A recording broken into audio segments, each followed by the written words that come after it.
All right. Good morning. Appreciate everybody being here. Just follow up from our game on Friday. Solid performance by our guys. Thought it was a good next step for us. Build off the positives, correct the mistakes. Felt like our offense got in a good rhythm and was able to move the football and score points. Did have a lull by both units in the second quarter that I already addressed. Not happy about that, but thought the guys responded well in the second half. I thought that effort was what you want. Just got to stay locked in and focused throughout the course of the whole game in regards to that. But I thought that our guys did some good things, obviously clean up penalties. I went through and evaluated each one of them. When you talk about the aggressive nature of some of them, and then also just the elimination of the two. Running into the kickers, unacceptable, can't happen. They were stupid when I mentioned it the other night, and they're still stupid. And then kicking the ball out of bounds just can't happen. So that will be corrected. And then just playing aggressive, physical football is the key. Also wrapping up the game, think about our scout team guys that give us a great look each week. I like to recognize those guys each week. Finn Walters and Aaron Stewart were our defensive scouts of the week. Josh Witt and Jackson Wasser-Strong were the offensive scouts of the week. And then Jazz Boykin was our special team scout player of the week. So those five young men and many others continue to help us get ready each week. Players of the game, Omar Cooper was our offensive player of the game. Really encouraged, excited, not surprised, but just really good football player. And he kind of had an opportunity to break out, make a lot of plays, and be rewarded for just doing things the right way each and every day. Defensively, Linnell Carr and Nick Toomer were our defensive players of the game.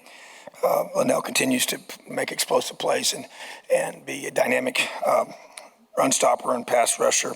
And then Nick, obviously, with a very important interception there in the red zone on fourth down. And Nick has really continued to play well for us and really encouraged by his progress and learn our system. And special teams players of the game, Jamison Kelly, really excited about what he brings to us in our cover units. His athleticism and effort and toughness, tackling ability is really important in those. And then Sean Ratcher, just steady, does his job, leads our special teams units and did a great job with that. So just excited about the opportunity we have with the Louisville Cardinals coming up here in a neutral site game at Lucas Oil Stadium. So love that venue, great place to play football, and obviously very familiar with Coach Brom and his staff, predominantly coaches that we coached against these last several years and when they were at Purdue. And so a lot of familiarity with both them as personally as well as in what they do. And so really good football team, a lot of talent, a lot of athleticism, physical football team, play really hard, and they're coming into this game 2-0. So excited about the opportunity we have this week to be able to continue to develop as a program, grow this team, and continue to get better. Obviously, we've made a decision with our quarterback. You go through, like we said in the beginning, and you go through this process, and it has been a process to go through, and did not feel like we had a distinct individual at the end of fall camp, so made the decision to go into the first two games, and so haven't had a chance to do that, evaluate all the film, be able to go through this and be able to pick the one who we feel like is going to allow us to be able to be our best on game day. And the one thing I will say, said earlier, I'll continue to say it even after the second game, we got two quarterbacks that I believe can both successfully lead our program and do great things on game day. But Taven Jackson is going to be our starting quarterback, and excited for the opportunity for him and excited for Brandon to be able to be in this role. And together they're going to help us do great things in 2023. Questions? Yeah, Tom, you've kind of grouped them together kind of throughout the fall when you've talked about them, but what specifically, especially in the last, you said there wasn't even a distinction after that first game, but separated Taven, I know you mentioned his moxie, but what else sort of made the difference to you to give him the job? Well, I felt like we needed to get to just full game evaluation because it was so close, and to be able to see, okay, who moves the ball down the field and scores points, and that's really what it comes down to at the end of the day. And there's a field presence that you have during games. Practice is important. We know that, and we evaluate that and how you handle things, but there's nothing like the game, the ebbs and flows of a game, the emotions of a game. So it just felt like that there was a poise to that part of it and ability to move our team down the field. At the end of the day, that's really what it comes down to, is being able to score points. And I think both guys can do that at a high level. I really do. And obviously, I think you saw that from both of them. Obviously, two different opponents that we were playing, but at the same time, I think at the end of the day, you got to make a decision. And I would say it was, it's close without question, but at the same time, this is where we are, and I'm excited about, the decision moving forward.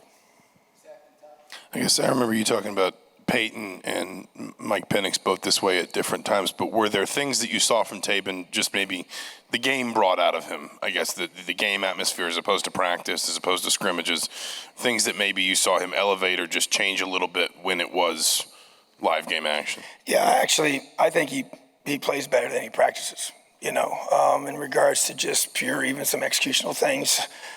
Some guys are like that, when the lights are on and the pressure's on and you got to make those throws and you got to make plays and, people are in your face, you're getting hit, but I thought it was pretty telling. We had a situation where he got hit, he had to come out.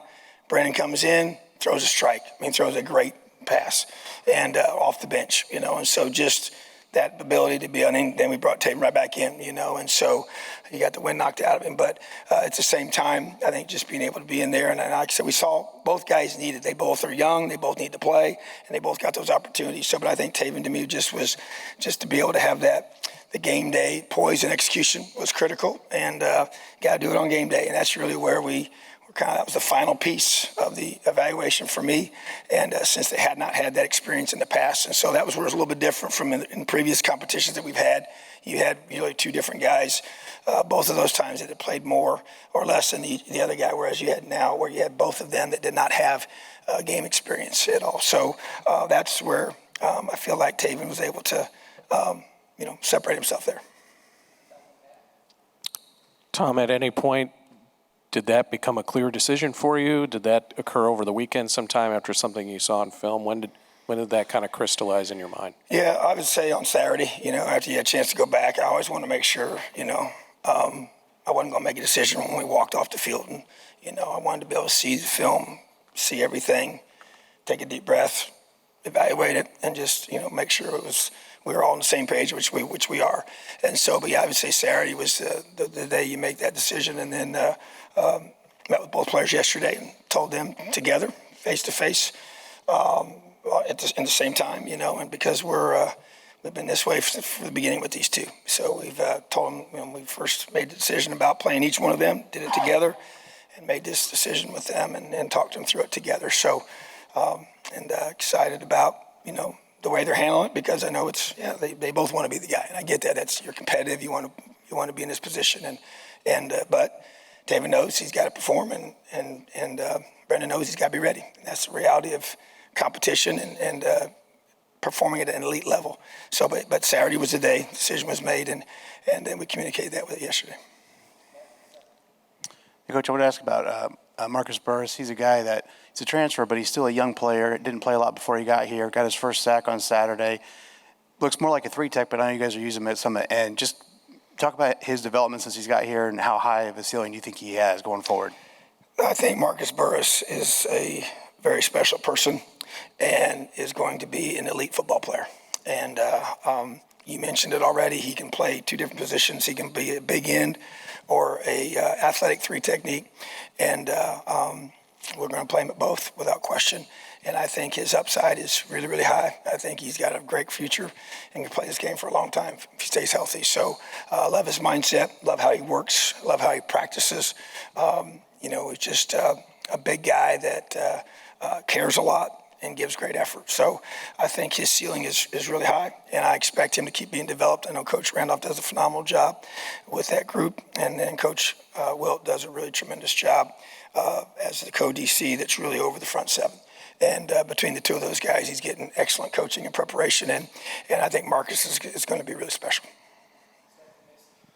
Coach, Lewis Moore isn't the only guy you have that's, come from JUCO, obviously, but just in the last couple of years since you've had him, where has he kind of grown the most? What's he bringing to you in the secondary, both on and off the field?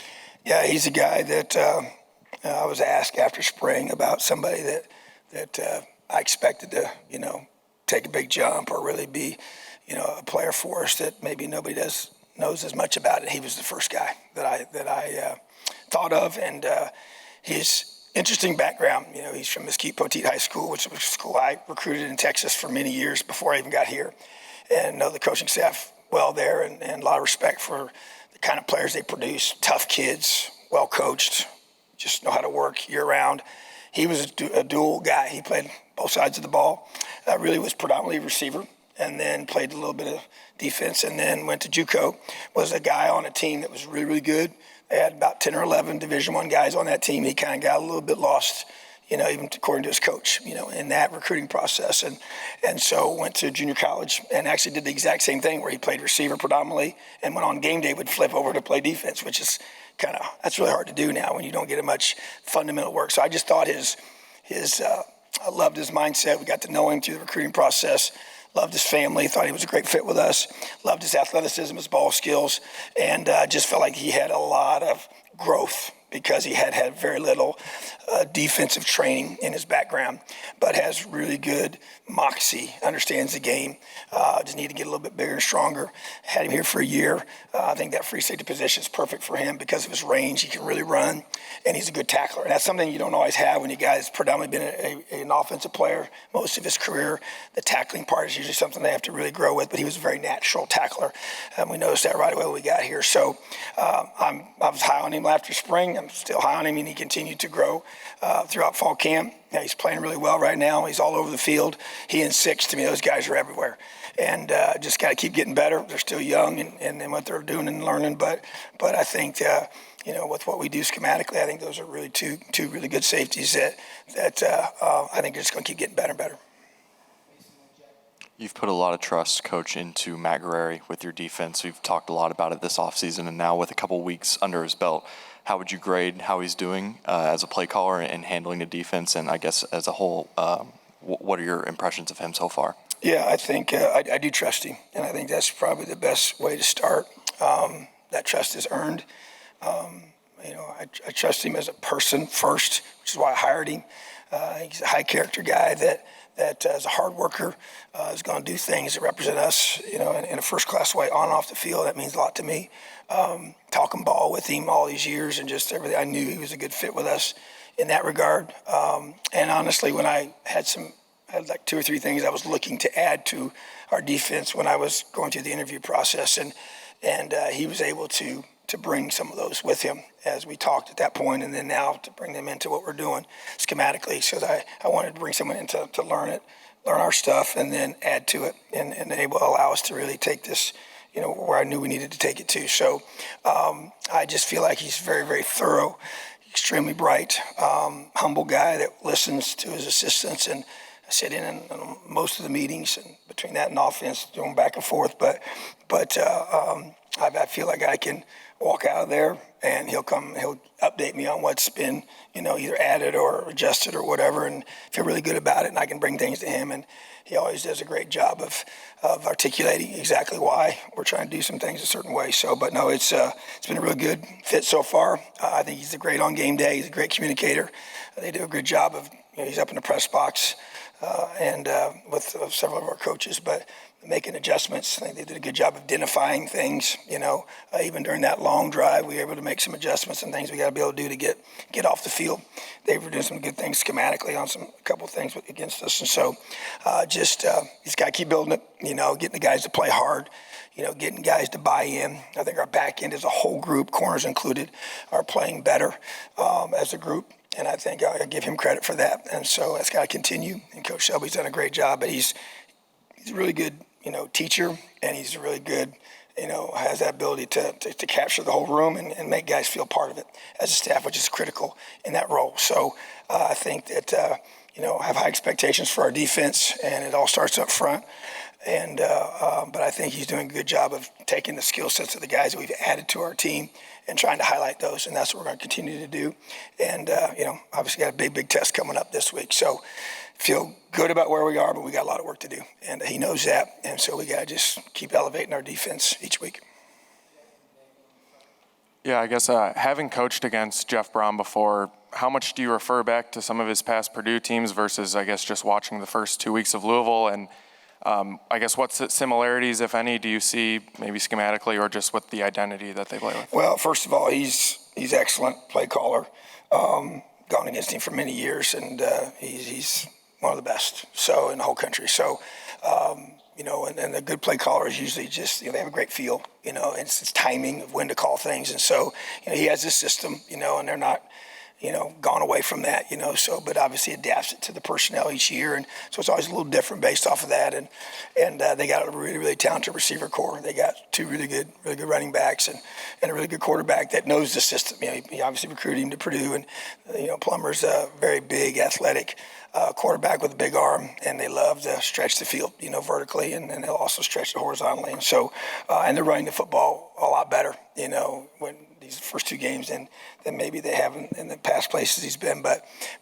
So which puts even more pressure on your defense without question. So just, you're looking at both. You're trying to go through and figure out, matching personnel. You obviously put a lot of stock in the first couple of games, but at the same time, it's holistic, it's big picture, and it's trying to teach concepts because you don't really know. You don't have a whole lot of data, for this year yet. You really have one game, and then maybe half of a second game to really look at to be able to see this is where they want to be able to do things. So, but there's going to be a lot of in-game adjustments for us, but just got a ton of respect for Coach Brom and the job he always does offensively. He's a special play caller. Linnell and Nick are two pretty new faces for you around here. Obviously, year one in the program. Whether it's them, Andre, Kobe, whoever it may be, you have a lot of new faces that are playing at a pretty high level right now. What do you kind of attribute that to, and just kind of how fast they've kind of acclimated around here? Well, I would say, I put a ton of work, prayer, just to get the right guys, man. It was just, I knew when the season ended, we had so many guys that had been here for so long, and especially on defense, we're going to get a lot of new faces up front and in the back end, and a couple of linebacker spots, and how critical it's going to be to get the right fit for your program. And so a lot of homework on these guys. And my whole goal was to find somebody that is with them every day that can really tell me the truth. Now some of these guys, we already knew. Nick Toomer, we knew really, really well in regards to recruiting him the first time, but still hadn't been with him because it's different when you're a young man coming out of high school, and if you've been, the opposite would be if you have come from another university playing college football. You have a better understanding of how they have adapted to college life, the schedule of being, academically, physically, the football part, and the weight training piece of all of that. So you find somebody that knows them really well to try to get the best fits, because that to me is, there's a talent piece and there's a culture fit piece of guys that are going to buy in to play within your system as hard as they can possibly play and care more about the team than they care about themselves. And that's a challenge. There's no doubt about it. And so give our staff credit, to find the right guys that we felt like could come in here and be good system fits for us schematically, and also culture fits for us,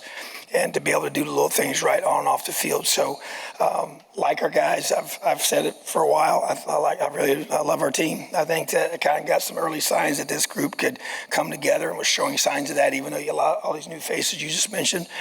And we've got them on in all three phases. But just, it's still, it's an inexact science. You don't know sometimes how they're going to mesh with you until you get them here. And so I think we've hit on some guys that I think can really, do some good things. And you're seeing that already. Obviously, the season's young. We got a long season ahead of us, but it's 1 week at a time. That's all we focus on. So right now it's about us getting these guys to come together and play their best football on Saturday. Yeah, hey Tom, the receiving tandem of Cooper and McCulley, what are you seeing from them? What do you hope to see from them? And including, how well do they block? Yeah, so you take those two guys, two Lawrence North products, and obviously Don was throwing to Omar, in high school, and I think two really good football players, that do block. Their effort in blocking is, to me, that's the character test. That's the buy-in test. That's the, hey, this guy gets it test. And we brought in, an individual from the NFL to talk about that, to say, hey, what are you looking for in a receiver? And big part of that is, are you willing to block? Are you willing to play on special teams? Are you willing to do the little things it takes when you're not catching the ball? Everybody loves to catch the ball. get yards and score touchdowns. So I look for what they do when they're not. And so I think those two guys are unselfish guys. Yeah, they want the ball, and that's good. Even when you think about last week, Omar didn't have much production, and then boom, there you go, over 100 yards and a bunch of catches. So just I made a big deal about that. He stayed the course. I'm sure he wanted to catch more balls last week, but at the same time, every week's a little different. So, same with Donovan. Donovan's a guy that's a very gifted player, and once again continues to elevate his play at receiver, and that's got to continue to grow. I expect it even more this week and continue to become a complete player. Both those guys, but they love to compete. They love to play the game, and they're really talented guys that just love having with us. Not surprised that they're doing well. Expected them to. And I want to continue to see them grow and develop within our system and just keep bringing it every single week. Another week, another appearance of the turnover belt. Is it something that the guys have been getting a little more juice with? Obviously, the defense really heating up. Have you noticed kind of a difference with trying to force takeaways and things like that? Yeah, so it's a takeaway belt. That's the proper term. But, that's something that actually Noah came to me over the summer, and he was the kind of the spearhead of it, and he got with Declan McMahon, and obviously we got the WWE connection with that. But it's a pretty cool looking belt. Now they brought it to me, I was like, holy smokes, this is legit, and it's heavy, it is big, it's big, and so. But anything to the guys love it, but more than anything, it's. As you guys know, since I've been here, it's a huge emphasis takeaways on defense, and it's how you win games. We've only got 2, so to me it's not near enough. I mentioned it when we had our team meeting yesterday. Got to get more takeaways, So they didn't put the ball in harm's way much in the air on Saturday or Friday night, but we got to create more takeaways. And so, but that's just another way to have some fun with it. The guys enjoy it without question, and it is a pretty cool little thing. Just following up on what you said, you kind of told the quarterbacks together. Had you ever done that before, and what kind of spurred that decision to do that? I know you've mentioned the relationship, but a unique kind of circumstance? Yeah, I've not done that way before. No, I've always done it separate. Just felt like I just wanted to, crystal clear understanding that they both heard the exact same message, and that way there's no, well, coach said this to me or coach said this to me. No, this is what you were told together. And so it was, that's, to me, I just wanted to make sure, because I know how important it is that these guys stay together, and that they compliment each other and they encourage each other and they challenge each other and they hold each other accountable, and they're got to be there for each other, and we're going to need them both. And that, to me, is a huge part of this. And just to be able to, whether it's within the game or the season or whatever, no one knows what the future holds. And so, but just felt like that we've done it that way the first time we talked with him, and we just wanted to do that way again. So glad that we did it that way, and that was just a decision that I made, and with Coach Bell, and feel like that it was the right way to handle it. Awesome. Have a great day, Elio.